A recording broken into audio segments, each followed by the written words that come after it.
Have you guys ever heard of Minecraft? No? Well, me neither. Minecraft 1.20 released about a month ago, adding a bunch of new stuff, which in other games would be called side content, like how in Terraria there was an update that added golf. Archaeology is basically at the same level of side content.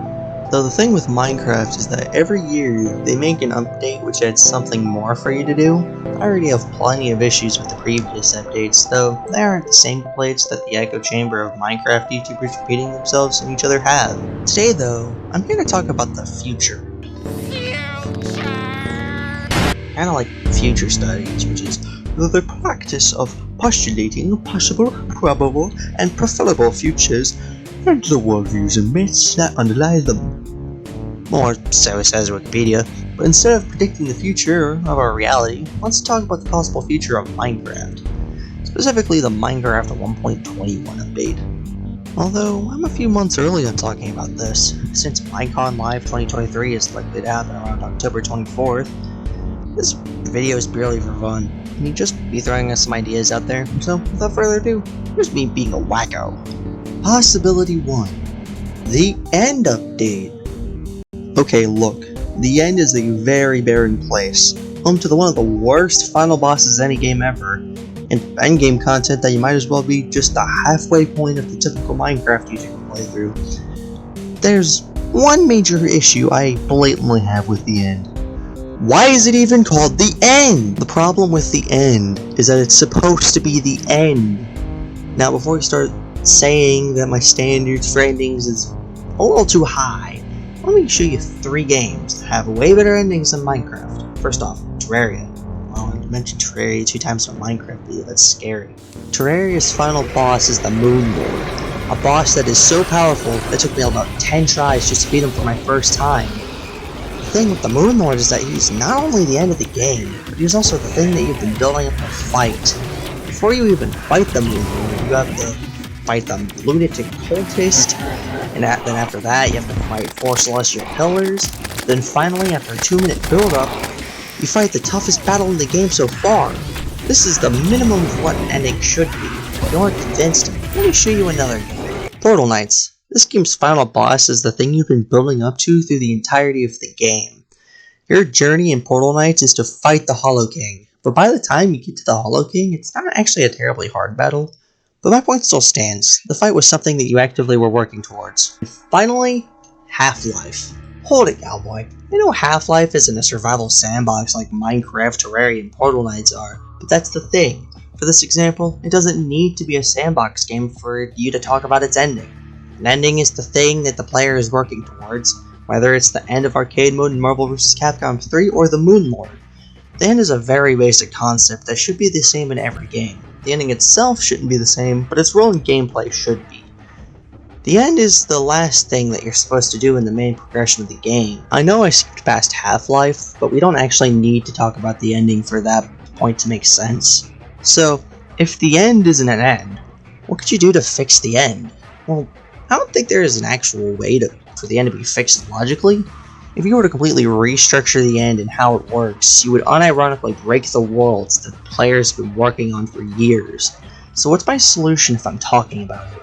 Well, here's the thing. If you can't fix the end the way it is now, then just don't.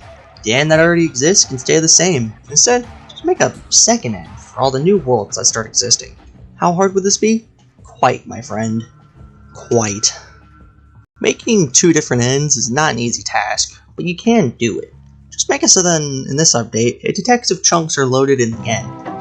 And if so, the end's version should be the old end, but if your end hasn't been explored yet and has 0 chunks, this would allow you to instead use the new end loader. Thinking about it, this might actually not be as difficult as I said it would be, but that really depends on how Java or C++ works. Since I don't have any coding experience in those fields, I wouldn't quite know how it works, or how hard it would be to implement this feature, though you guys might be able to tell me in the comments if something like this would be easy or not if you know how to code in either C++ or Java. Back on topic, if having 2 variants of the end is the solution, then how would both ends work?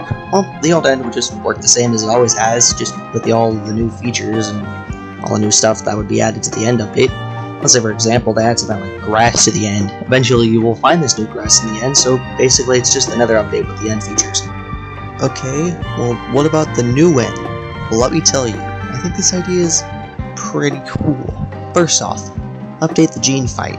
No, not your pants. The dragon's name is Gene. Make the fight against the Ender Dragon an actual challenge and more fun. Maybe just rework the entire thing with the quality of the Warden sprinkled in. Make sure the player is not on the end.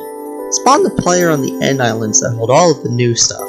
Why, you may ask? Well, the thing with the current end is that all of the post-endgame content is more like just stuff to do on a checklist. If you make it so then the player has to get this stuff, then make it so that they have to fight the Ender Dragon to leave, this would perfectly validate the existence of Gene and make it so that the Ender Dragon is an actual fight that ends the game. Saying is you wouldn't be able to leave until you defeat Gene, so the Elytra, instead of being post-game content, can be a tool to help you fight the vastly more difficult and challenging Ender Dragon. If you want to make sure that the player doesn't get lost and end up losing the end island, just make it so that there's a beacon of light where the end island is. And make sure that it's always rendered. If a beacon light doesn't work, then just put a large light flare where the light is supposed to be, so it's more obvious. What about new content? Well, you could put something like a respawn anchor, but it doesn't take anything to charge it.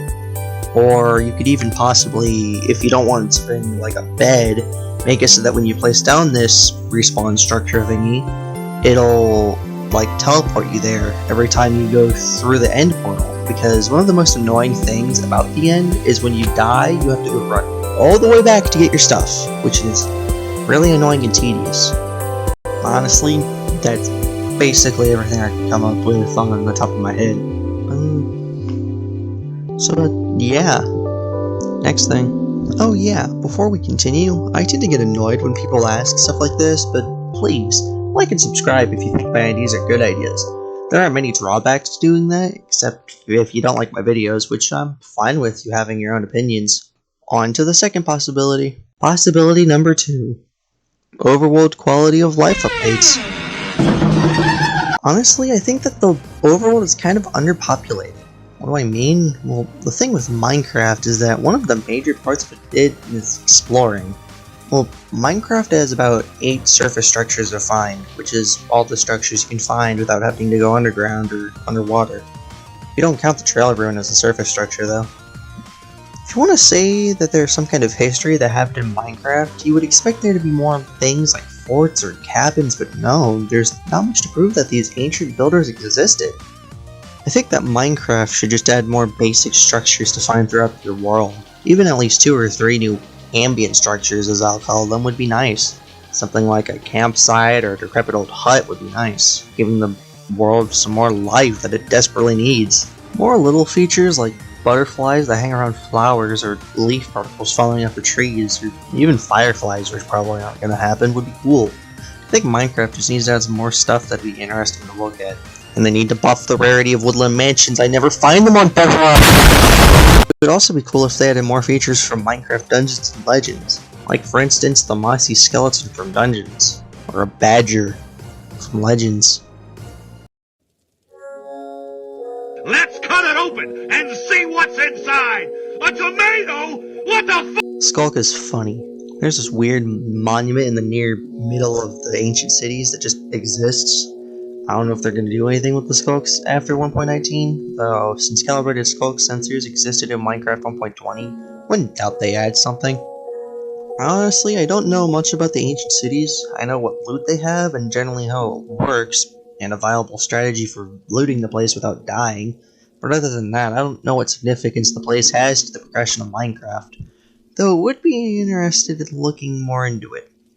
If I had to throw an idea out there, they could just add a new mob like the Warden, just minus the health and more of the trying to find you part where it sneaks up on you and scares you. I'll be honest, a lot of this was just me doing some guessing, though there are definitely places that could be updated to make the place just a bit more alive. I think that whatever Mojang decides to do with the next update, they make it as good as possible. They can do some amazing things with this game, and I don't think that everything that they need to make has to be useful. Honestly, I think that they should add more useless stuff, because what might seem useless to you is something awesome to someone else. There isn't one way to play Minecraft after all, and you shouldn't be told otherwise. The point is for you to have fun with the game, whether you give players a new block to mess with or a whole new mechanic, everything counts. See y'all again when Minecon 2023 rolls around. So I'll probably cover the things we see when the news starts to roll around. I state my own opinions and see what y'all think about it. Actually, if you've made it this far, you should write down in the comments what you think Minecraft should do for the 1.21 update. And say if you agree or disagree with any of the points I've made here today. See y'all next time when I debate about the most random things I can think of.